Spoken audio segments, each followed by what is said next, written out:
Good morning. I'm Lynette Adams, and this is Rochester In Focus. Coming up on the show today, Alexis Burgess joins us to tell us about her company, One Love, One Way. Burgess could not see anything positive coming out of her brother's incarceration, but 8 years later, she says it's responsible for launching her calling and a much-needed service. She provides transportation for families across New York to visit loved ones who are incarcerated. But there's so much more. Wait until you hear her story. A call continues to go out for nurses. A few months back, I sat down with Danielle Barry, nurse recruitment manager for Highland Hospital. The conversation is still relevant. Highland is still looking for a few caring men and women to join as nurses. Another one of my guests is living her dream. Lucinda Davis Orange is getting ready for the grand opening of her brand new boxing gym in Rochester. We couldn't check it out just yet because of the work going on for the grand opening on August 9th, but she tells us what she hopes to instill in young people, especially young women. And finally, it's August, so that means it's time for the Rock Summer Soul Festival. Launched in 1995 by Mayor Bill Johnson, it's celebrating its 30th anniversary. Jimmy Highsmith Jr. and Tracy Isaac with Experience Live stopped by to tell us what we can expect this year.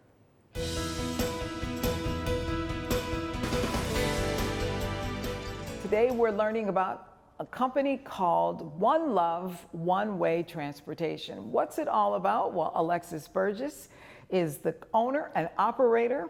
She founded this program and it has grown by leaps and bounds. One Love, One Way. What are we talking about? So One Love, One Way Transportation and Support Services is a transportation business that provides transportation services to families who have family members who are incarcerated. So I provide door-to-door transportation services from their homes to the correctional facilities. Where did you get this idea from? I got this idea because I personally am I have a recidivist sibling who has been in and out of different facilities.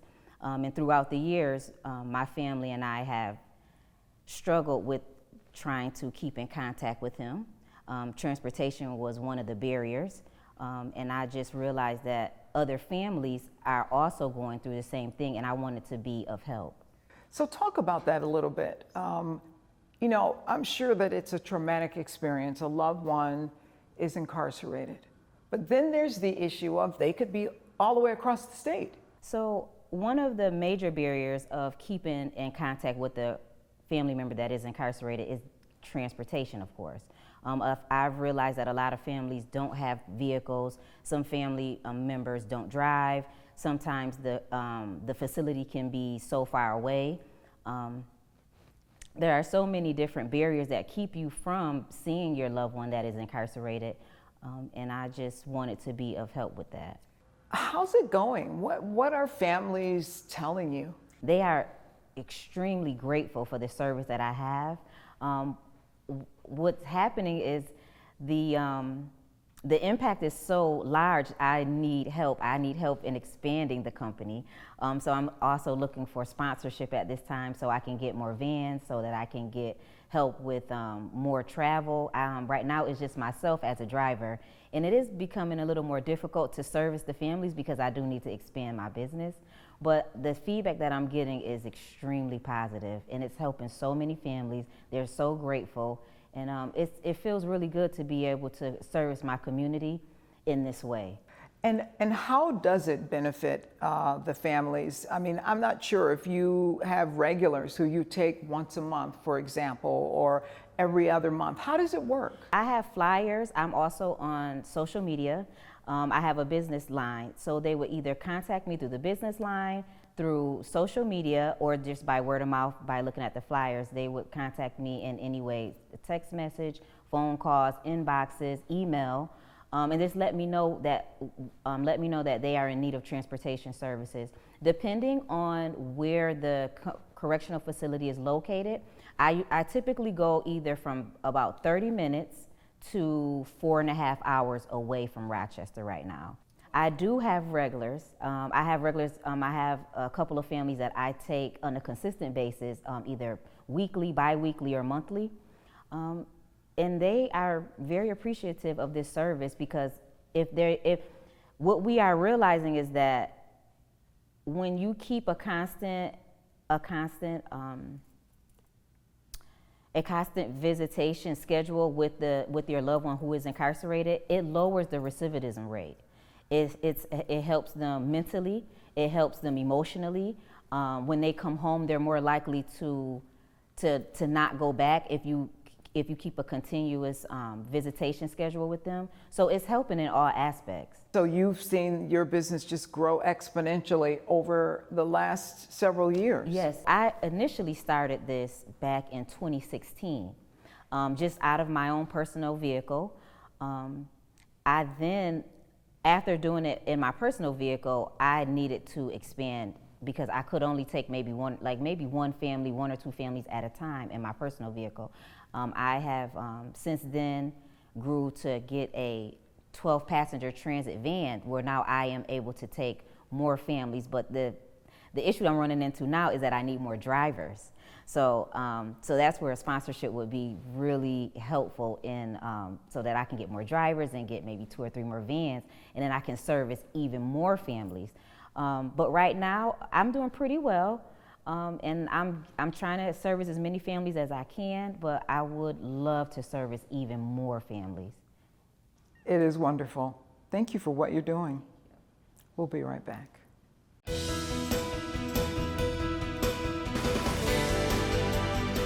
We're talking about recruiting good nurses at Highland Hospital. Every quarter, 4 times a year, Highland Hospital goes out and looks for good nurses. And we're talking with Danielle Berry, who is the nurse recruitment manager for Highland Hospital. And I know that this is an ongoing effort. You are consistently looking for new people.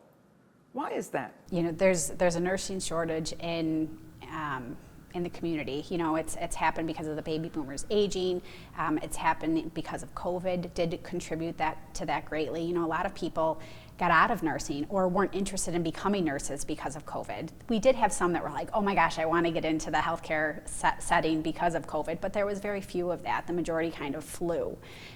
So now we're in a situation where we really need to attract more people to become nurses.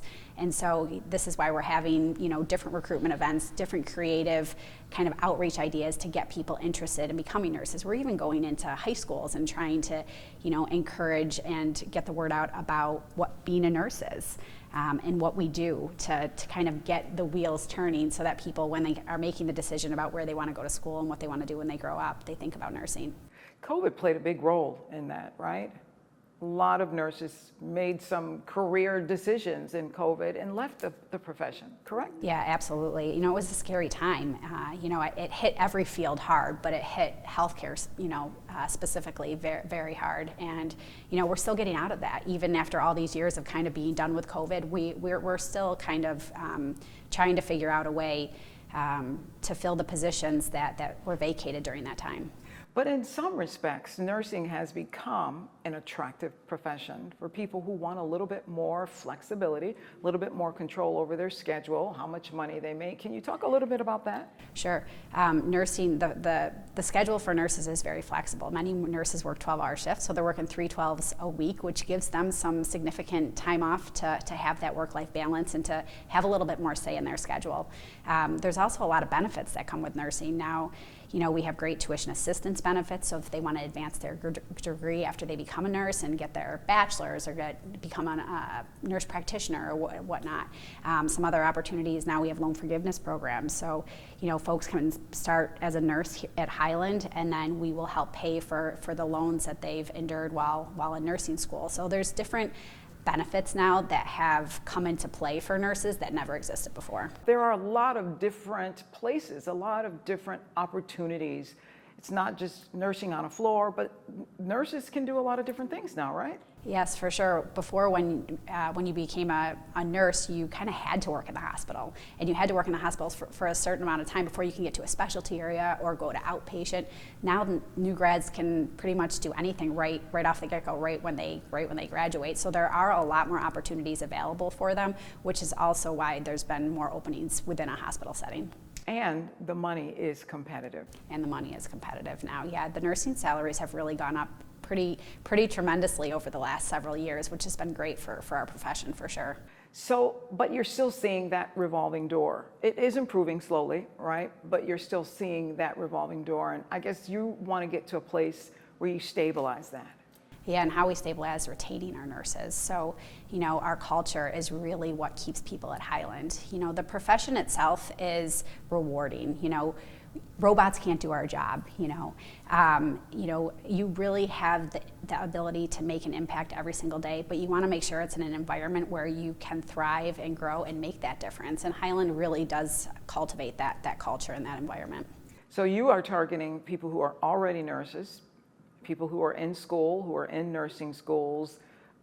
Even if they're graduating 6 months from now, you want them to consider Highland. So we're looking for new grads. We're looking for seasoned nurses. We like the new ideas of new grads, but we also need the experience and the knowledge of the experienced nurses. So we would love both. But the majority of new hires that hospitals are hiring are new grads. And so we do go out to the schools and do a lot of outreach that way. But these recruitment events that we're doing out in the community really help those students come to us and to meet all the different departments and all the different staff in the areas and really talk to them about why that staff like that area and why they've stayed in that area. And our nurses really love talking about what they do. Quickly tell us, if they miss a recruitment event, what's the best way to get in touch with you and find out more? Yeah, they can really just call Nurse Recruitment at Highland Hospital. They can email us. Likely they'll see us out at their School of Nursing, but they can just really call us in Nurse Recruitment or apply online, and then we would get back to them within a day or two. Danielle Berry, Nurse Recruitment Manager for Highland Hospital. Thank you for being with us. Thank you. And we'll be right back.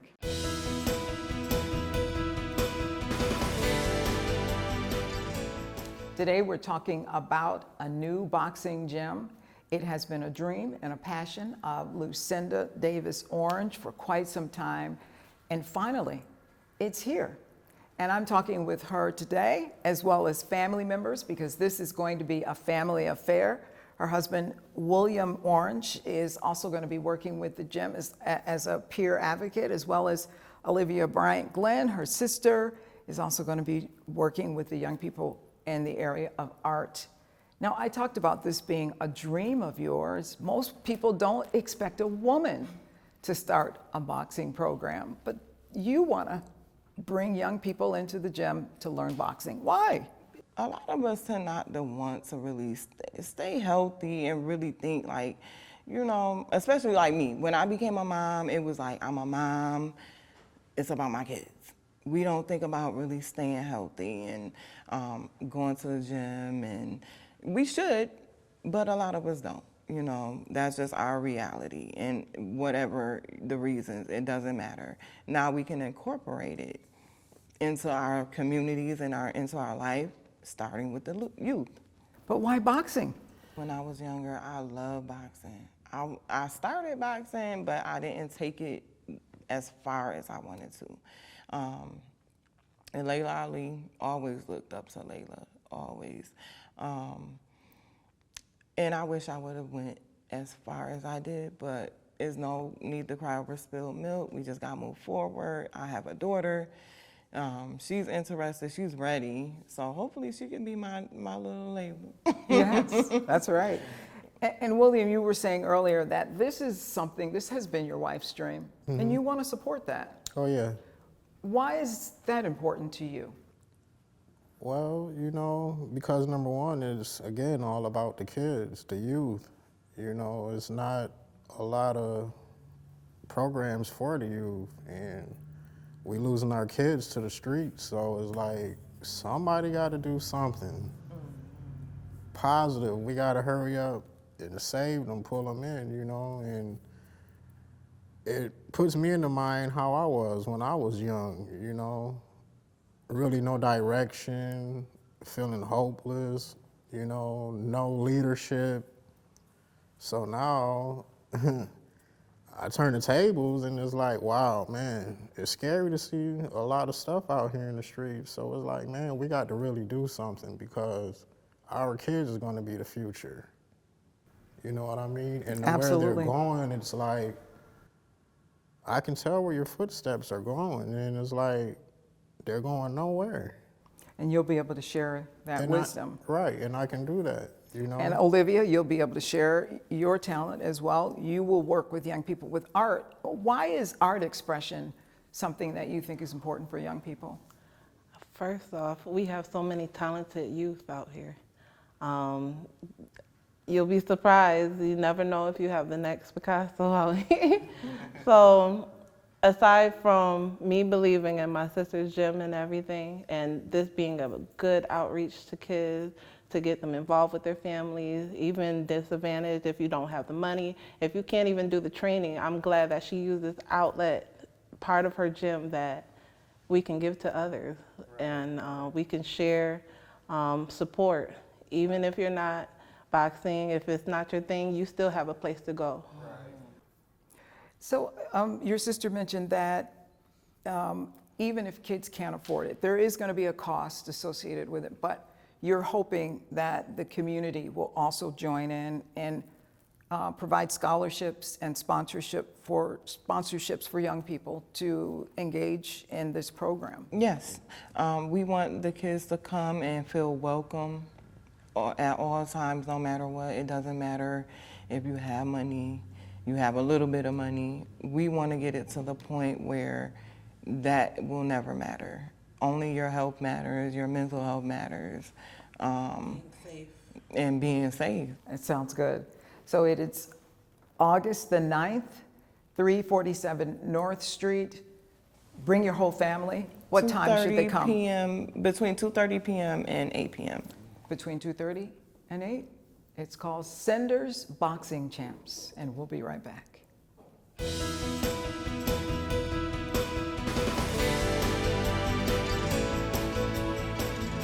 We are talking about the 30th anniversary of the Rock Summer Soul Music Fest. 30 years it's been coming to Rochester, and it's been exciting every year.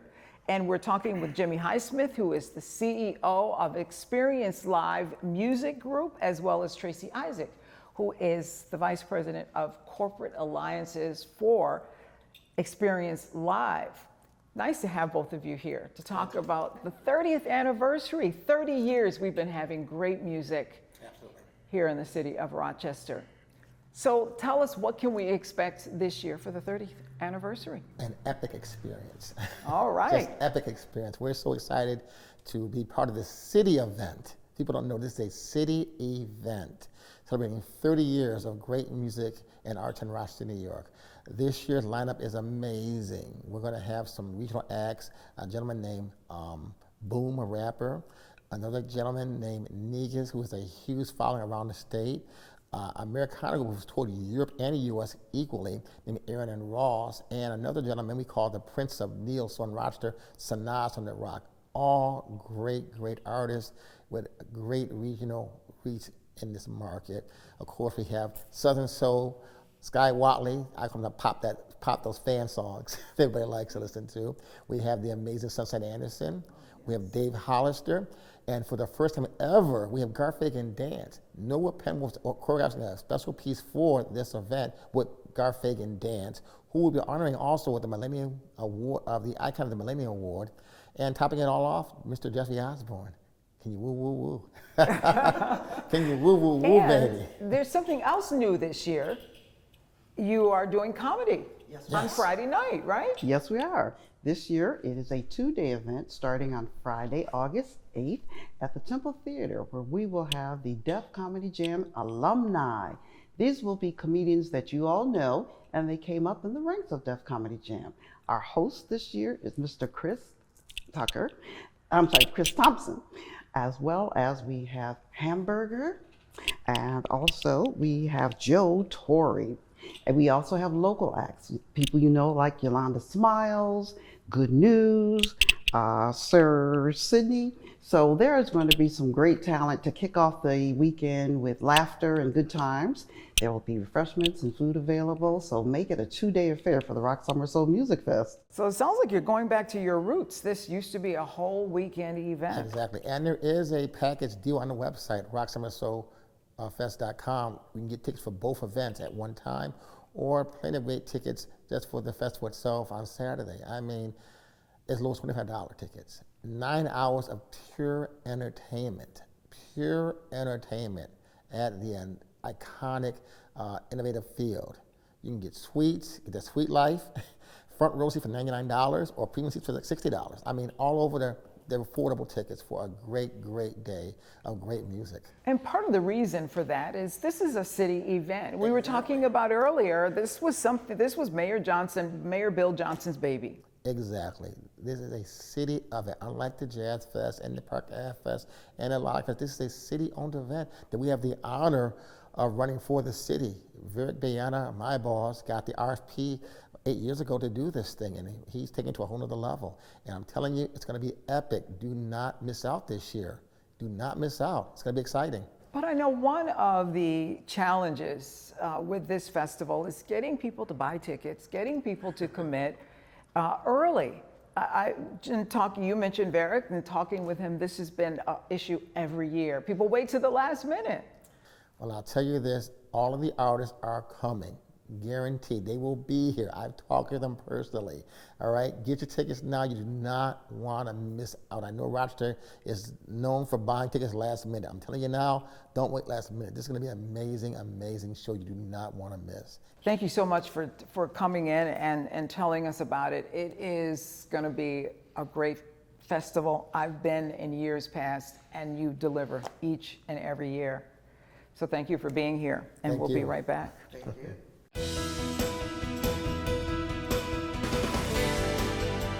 Thank you to all of our guests this morning. And if you would like to join us as a guest on Rochester in Focus, we'd love to hear from you. You can reach the News 10 NBC Newsroom at 232-1010, or you can send us an email at rif@whec.com. Well, that's all the time we have. If you want to know what your neighbors and friends are doing to make Rochester a better place to live, join us each Sunday morning for Rochester in Focus on News 10 NBC. Have a great week.